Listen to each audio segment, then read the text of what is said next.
Have you ever noticed the quiet that seems to settle over someone who's completely absorbed in what they're doing?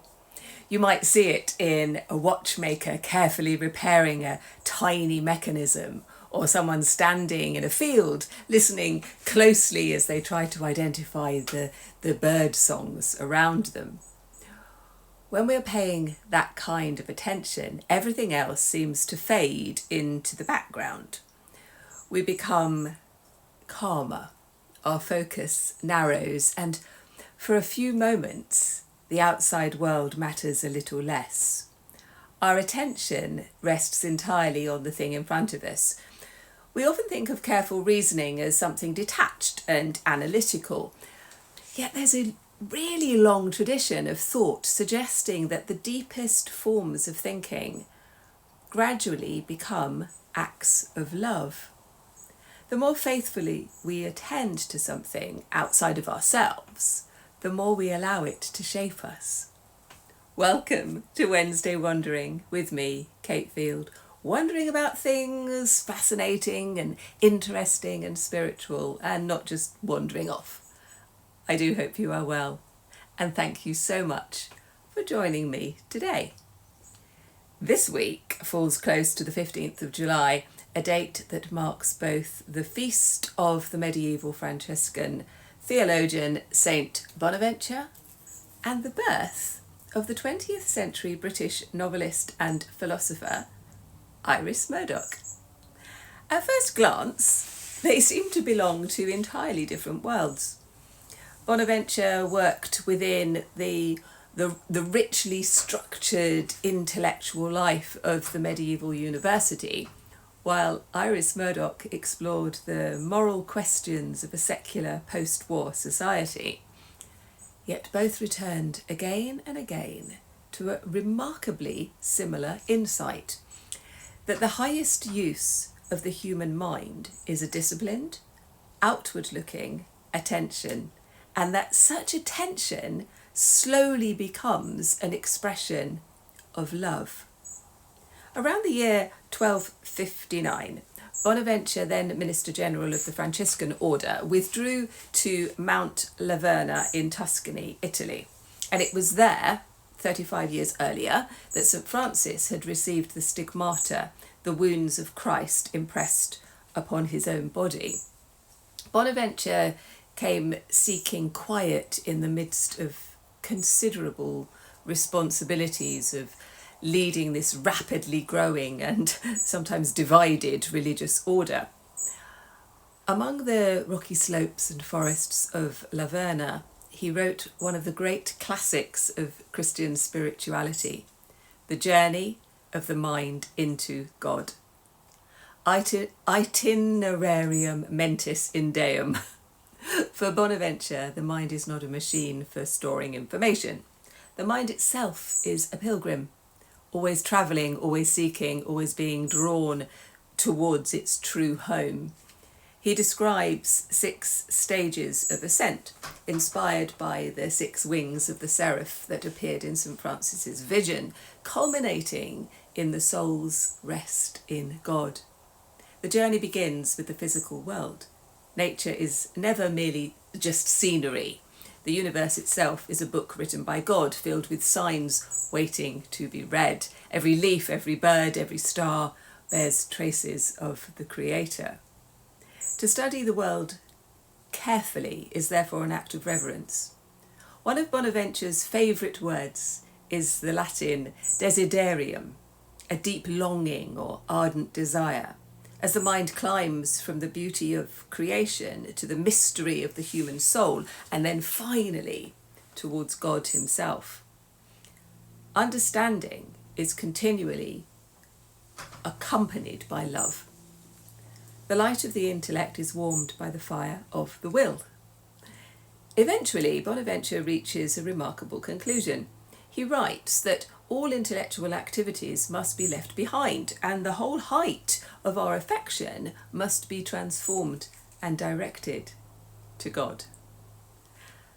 Knowledge carries us only so far. At the summit of the journey, knowing gives way to love. The mind reaches the threshold, and love carries the pilgrim the rest of the way. 7 centuries later, in a rather cluttered study in Oxford, in England, Iris Murdoch was asking a surprisingly similar question. How do we become good people in a world that no longer shares the theological language of medieval Europe? Murdoch found her answer in a single word: attention. Drawing on the work of the French philosopher Simone Weil, she came to describe attention as a just and a loving gaze directed upon an individual reality. For Murdoch, our ordinary way of seeing is often clouded by ourselves. We look at the world through our own fears and our ambitions, our disappointments and our desires. And we imagine we are seeing reality when very often we're simply seeing our own reflections. One of her most famous examples appears in The Sovereignty of Good. She imagines a mother-in-law, who she calls M, who dislikes her daughter-in-law, who she calls D. She considers the younger woman vulgar, irritating, and lacking refinement. Nothing changes in D. Instead, M changes. She deliberately begins looking again. Perhaps the young woman is spontaneous rather than vulgar. Perhaps she is refreshingly straightforward rather than common. Gradually, M recognises that what needed correcting wasn't her daughter-in-law, but her own perception. Murdoch deliberately makes this an entirely inward transformation. There is nothing visible that can be seen, but there's a profound moral change that has taken place. Learning to see another person truthfully is itself an act of goodness. She called this process unselfing. Murdoch once described standing at her window, caught up in anxious thoughts, when she noticed a kestrel hovering effortlessly in the sky, and for a few moments her worries disappeared. The bird existed quite independently of her concerns, and simply attending to it released her from herself. It is such an ordinary moment, yet perhaps many of us have experienced something similar. Artists certainly have. Sit in front of a simple leaf with a sketchbook for 20 minutes and something quite curious begins to happen. At first, you think you're just drawing a leaf, and then you notice all the details, the tiny little jaggedy edges, the branching veins, the subtle shifts of greens and yellows, and the way one side of the leaf might ever so slightly curl towards the light. And the longer you look, the less the leaf resembles your idea of a leaf, and it quietly becomes itself. And the same is true for anyone who works with their hands, I think. Potters discover the character of clay, watercolour painters learn that pigment has its own behaviour, gardeners begin to understand the preferences of individual plants, woodworkers notice the direction of the grain. Slowly we stop trying to impose our own ideas and begin paying attention to the reality before us. And perhaps that is one reason creative work can become really, really peaceful.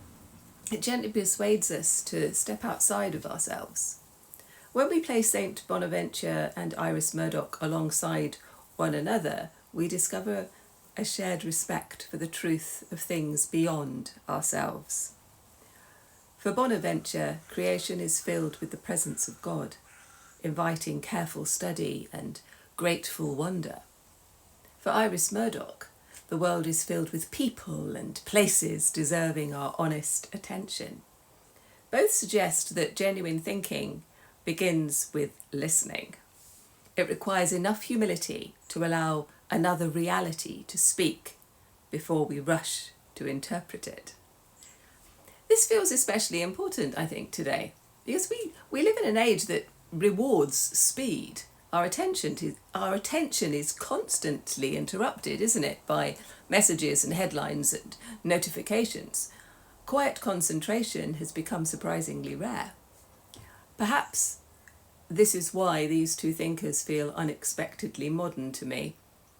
They remind us that giving sustained attention to anything, a conversation, a painting, a bird, a prayer, a piece of music, is already a quietly radical act. One of Murdoch's most memorable observations is this: love is the extremely difficult realization that something other than oneself is real. I think Bonaventure would have understood exactly what she meant. Perhaps that is why the room grows quiet when someone is deeply absorbed in something that they're doing. A watchmaker repairing that tiny spring, the artist mixing exactly the right shade of blue, a gardener examining the first rosebud of summer, perhaps.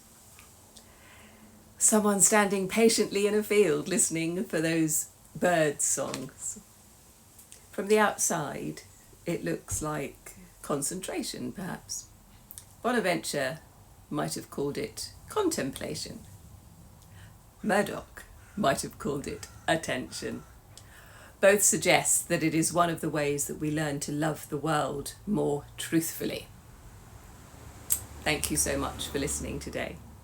If you have enjoyed my little Wednesday wandering, please like and subscribe if you haven't done so already. And perhaps leave a comment below. I would absolutely love to know your thoughts and whether you have had a moment of deep attention and whether that changed the way you saw something or someone. Have you ever discovered that careful looking became a quiet act of love? Next week, we will be wandering and wondering once again through the people and the ideas and the stories that continue to shape our spiritual imaginations. Until then, take good care of yourself, and I will see you very, very soon. Bye-bye.